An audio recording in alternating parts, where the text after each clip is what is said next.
बात करते हैं अब साहित्य की। तो सबसे पहले बंगाल में बंकिम चंद्र चटर्जी, रविन्द्रनाथ टैगोर, शरत चंद्र। असम में थे लक्ष्मीनाथ बैज बरुआ। मराठी में विष्णु शास्त्री चिपलुंकर निबंधमाला के लेखक हैं। अब निबंधमाला कैसे याद रख सकते हैं कि विष्णु शास्त्री चिपलुंकर छिप है, चिप में माला, काहे की माला, चिप की माला, इस तरीके से याद रख सकते हैं। और कृष्णाजी केशव दामले तमिल में, सुब्रमण्यम भारती तमिल में। मराठी में थे विष्णु शास्त्री चिपलुंकर और कृष्णाजी केशव, और तमिल में सुब्रमण्यम भारती। हिंदी में भारतेंदु हरिश्चंद्र, मुंशी प्रेमचंद। उर्दू में अल्ताफ हुसैन हाली, मोहम्मद इकबाल। गुजरात में नर्मदा शंकर लाल शंकर दवे। उड़िया भाषा की त्रिमूर्ति फकीर मोहन सेनापति, राधानाथ राय और मधुसूदन राव। ये 3 लोग हैं उड़िया भाषा में, इस वजह से इनको त्रिमूर्ति बोलते थे। किसे-किसे? फकीर मोहन सेनापति को, राधानाथ राय को और मधुसूदन राव को। सुब्रमण्यम भारती जो कि तमिल भाषा के थे, 1917 में इन्होंने रूसी क्रांति की भी प्रशंसा करी है। और चूंकि ये राष्ट्रीय लेवल पर काफ़ी फेमस कवि हैं, इस वजह से इनकी चीज़ें इम्पोर्टेंट हो जाती हैं। तो रूसी राष्ट्र क्रांति की सेवा की प्रशंसा कर रही है सुब्रमण्यम भारती ने। और भारती ने कुय्यल पट्टू और स्वतंत्र पट्टू, जो पट्टू है वो सब किसने लिखा है? सुब्रमण्यम भारती ने। ये इनके गीत थे। केरल के एजवा जाति के समाज सुधारक एवं नारायण गुरु के शिष्य एन कुमारानासन ने 1907 में प्रथम काव्य संग्रह, तो कुमारासन का द फॉलन फ्लावर्स, कैसे कोई व्यक्ति मान लो आसन लगा के बैठा, उसके ऊपर फ्लावर्स गिराए जा रहे हैं, किया। इसकी अन्य कृतियां और इनकी और कौन-कौन सी है? नलिनी, ठीक है? तो नलिनी, लीला, कुमार आसन की, आसन लगाए बैठे हैं और कोई उनके आस-पास लीला कर रहा है। आसन लगाए बैठा है कोई व्यक्ति, तो आपको देखो करना आ जाती है उनके ऊपर। और द मेडिटेशन ऑफ सीता, आसन लगा के बैठे हैं, तो उसमें मेडिटेशन कर रहे हैं। एनी बेसेंट की कुछ पुस्तकें देखते हैं। How India fought for freedom, बहुत इंपॉर्टेंट बुक है। रिलीजियस प्रॉब्लम इन इंडिया, ये भी उन्होंने चर्चा करी है कि किस प्रकार से हिंदू और मुस्लिम्स में डिसयूनिटी है और इसी का फायदा ब्रिटिशर्स उठाते हैं। The future of Indian politics, ये भी इनकी पुस्तक है। और द केस फॉर इंडिया, ये 4 पुस्तक हैं एनी बेसेंट की। आगे चर्चा करते हैं। अप्रैल 1936 में लखनऊ के प्रगतिशील लेखक संघ का जो आयोजन अधिवेशन हुआ था, उसकी अध्यक्षता करी थी मुंशी प्रेमचंद जी ने। प्रेमचंद का जो वास्तविक नाम था वो था धनपत राय, और प्रेमचंद ने उर्दू में अपना नाम उन्होंने रख लिया था नवाब राय रखकर, और इसी में उन्होंने लिखा है सौजे वतन।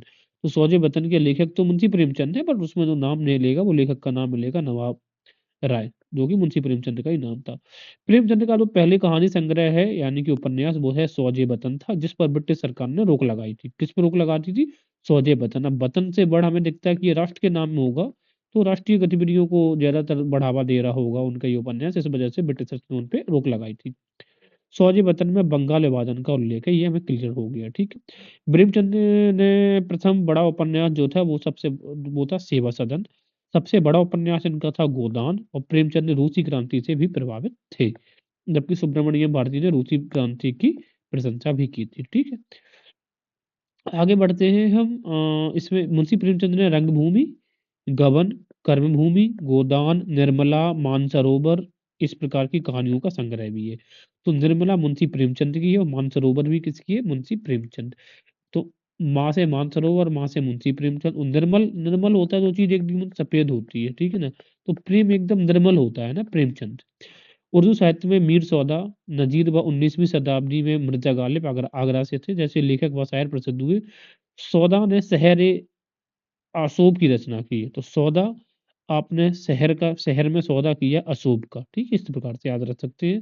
मलयालम साहित्य के को त्रवाणकोर के शासक जैसे मार्तंड वर्मा और राम वर्मा का संरक्षण प्राप्त हुआ करता था। केरल की महान कवि थी कुंचन नाम्बियार, इसी समय हुई थी, किसकी? मार्तंड वर्मा के समय। तो कुंचन नाम्बियार या नाम्बियार जो जानती है वो कहाँ पे? केरल में देखने को मिलती है। मलयालम कवियों में कुमारन आसन, उल्लूर परमेश्वर अय्यर और बलतोर नारायण मेनन प्रमुख थे। कहाँ से? मलयालम में, यानी कि केरल के रीजन में। मलयालम में सीवी रमन पिल्लई ने 3 ऐतिहासिक नाटकों मार्तंड वर्मा, धर्मराज और राम राजा बहादुर की रचना की। देखो, तो सीवी रमन राम से मिलता जुलता नाम है, तो मार्तंड वर्मा तो पता है धर्मराज, तो रमन के राज में, राम के राज में धर्मराज, और रमन राम राजा बहादुर, नाम सेम मिलते जुलते हैं। पंजाब के मशहूर प्रेम काव्य हीर रांझा की रचना किसने करी है? वारिस शाह ने करी है। पंजाब के प्रसिद्ध कवि हैं पूरन सिंह को टैगोर ऑफ पंजाबी कहा जाता है। ये याद रखिए कि टैगोर ऑफ पंजाबी कौन है? पूरन सिंह। वो कौन टैगोर? रविन्द्रनाथ टैगोर, यानी कि साहित्यिक उपलब्धियों के आधार पर इनको कहा जाता है। सिंधी साहित्य में इसी समय शाह अब्दुल लतीफ़ ने अपनी प्रसिद्ध कविता संग्रह रिसालों की भी रचना करी है। तो रिसालों किसने? अब्दुल लतीफ़, ठीक है? तो अब्दुल से रिसालो। सचल व सामी भी सिंधी भाषा की कवि थी। स से सचल, सा से सामी, सा से सिंधी। रमेश चंद्र दत्त ने आर्थिक इतिहास लिखने के अलावा, हमें पता है ना आरसी दत्ता जिसको बोलते हैं, उन्हीं का नाम है रमेश चंद्र दत्ता। और किसकी, अब देखो बहुत इंपॉर्टेंट चीज़ है, जब भी जैसे रमेश चंद्र दत्ता के बारे में आएगा तो हमें लगेगा इन्होंने तो पॉवर्टी के ऊपर लिखा है, लेकिन पॉवर्टी के अलावा भी ऋग्वेद, रामायण और महाभारत का भी अनुवाद किया आरसी दत्ता ने, बंगाल से थे। और इन्होंने समाज नामक उपन्यास भी लिखा, किसने? रमेश चंद्र दत्ता ने। गुजराती में गोवर्धन राम माधवराव त्रिपाठी ने सरस्वती चंद्र नामक उपन्यास लिखा है गुजराती में। और रमनलाल बसंतलाल देसाई ने में दिव्य चक्षु नामक गुजराती उपन्यास लिखा है।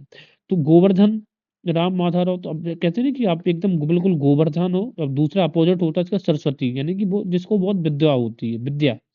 उसी तरीके से रमन लाल, तो रमन या बसंत लाल के कैसे दिव्य चक्षु हैं। और के एम मुंशी की प्रसिद्ध गुजराती साहित्यकार थे के एम मुंशी।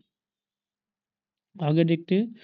भारतेंदु हरिश्चंद्र ने भारत जननी, भारत दुर्दशा तथा अंधेर नगरी, चौपट राजा नामक नाटक लिखे थे। साथ में उड़िया साहित्यकार हैं फकीर मोहन सेनापति, में 6 मण 8 गुंठ, ठीक है, 6 बीघा जमीन। तो सेनापति को क्या मिला है कि 6 मण 8 गुंठ जमीन मिली, इस प्रकार से याद रख सकते हैं। बंगाली साहित्यकार शरतचंद्र चट्टोपाध्याय ने पाथेरदासी, विप्रदास, देवदास, श्रीकांत। तो देखो पाथेरदासी ये बंगाली नाम लिख रहे हैं, दास, देवदास, श्रीकांत ये सब बंगाली नाम आपको दिखेंगे। रविन्द्रनाथ टैगोर ने अपना उपन्यास लिखा है 4 अध्याय। तो 4 अध्याय किसके? रविन्द्र। महिलाओं की क्रांतिकारी आतंकवाद और हत्याओं में बढ़ती भागीदारी की निंदा करी है। किस बुक में? 4 अध्याय, 4 चैप्टर्स में। ताराशंकर बंदोपाध्याय के उपन्यास गढ़देवता में 1920 और एवं 1930 के दशक में बंगाल में जो जजमानी प्रथा थी, इस चीज़ का वर्णन किया गया है। ताराशंकर बंदोपाध्याय ने जो अपना उपन्यास लिखा है उसका नाम है गढ़देवता में। इसके अलावा शिवानंद ने डिवाइन लाइफ, तो आपकी लाइफ जब डिवाइन होगी तो आनंद आएगा। और अबुल कलाम आज़ाद ने गुब्बारे खातिर लिखा है। इसके अलावा रामनारायण तारक रत्न द्वारा रचित बंगाली नाटक है कुलीन रत्न। तो कुलीन रत्न, रामनारायण रत्न बहुविवाह प्रथा के विरुद्ध था, ठीक है। कुलीन रत्न जो है, तो कुलीन एरियाज में यानी कि कुलीन परिवारों में जो बहुविवाह हो रहा था उसके विरोध में लिखा है इसी में।